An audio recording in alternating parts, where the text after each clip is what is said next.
Hey Spartans, is insecurity getting in the way of your contribution?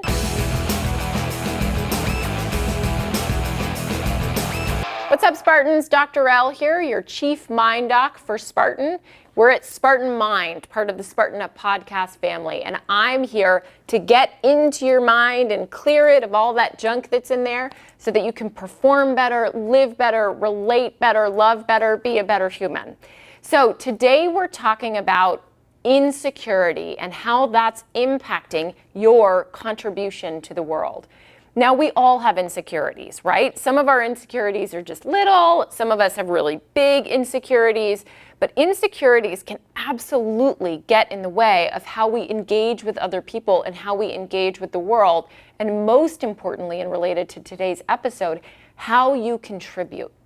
Because if you begin to believe a story that you're telling yourself that your contribution to the world doesn't matter, then you are not going to show up fully. And if you're insecure about your own voice, and if you're insecure about your own position, then your contribution is going to hide, and you're not going to let the world see what you have to offer.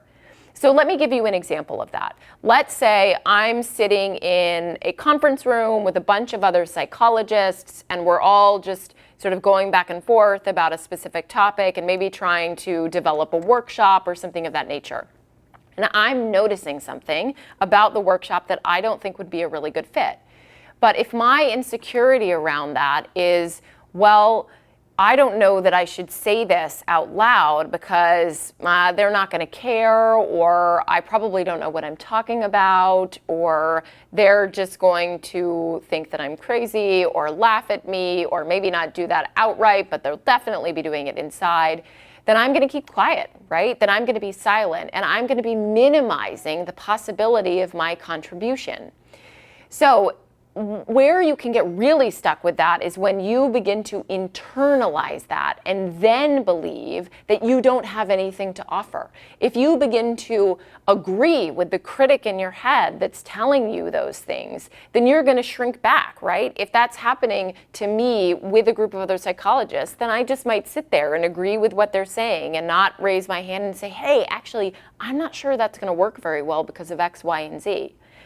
So one of the ways that we move out of our insecurity and into a more forward position of contribution is by giving ourselves positive affirmations and using mantras to help us there. And one of the mantras that I like to use a lot is a very simple one that is just, I have something to contribute, right? And here's the thing about that. Going back to the example that I gave, I can contribute and it not necessarily result in anything, right? You can share your contribution and it not necessarily be absorbed by the people around you and then actually responded to in a way that creates change. But at least you've contributed. At least you've used your voice and said what it is that you feel like you need to say. So I encourage each and every one of you to begin to be brave in your contribution. If you're in a meeting, if you're in a group of people, if you're with a bunch of your friends, and there's something that you would like to contribute, try to quiet those critics in your head that's telling you what you have to say doesn't matter, because it absolutely matters. And it's important that you begin to believe that so that your contribution can show up in this world. Thanks for listening to Spartan Mind, the Wednesday episode of the Spartan Up podcast. Spartan Up has new episodes almost every day, tips and information to help keep you on track, and interviews with high achievers and thought leaders. We're here for you, your partner in resilience training for mind, body, and spirit.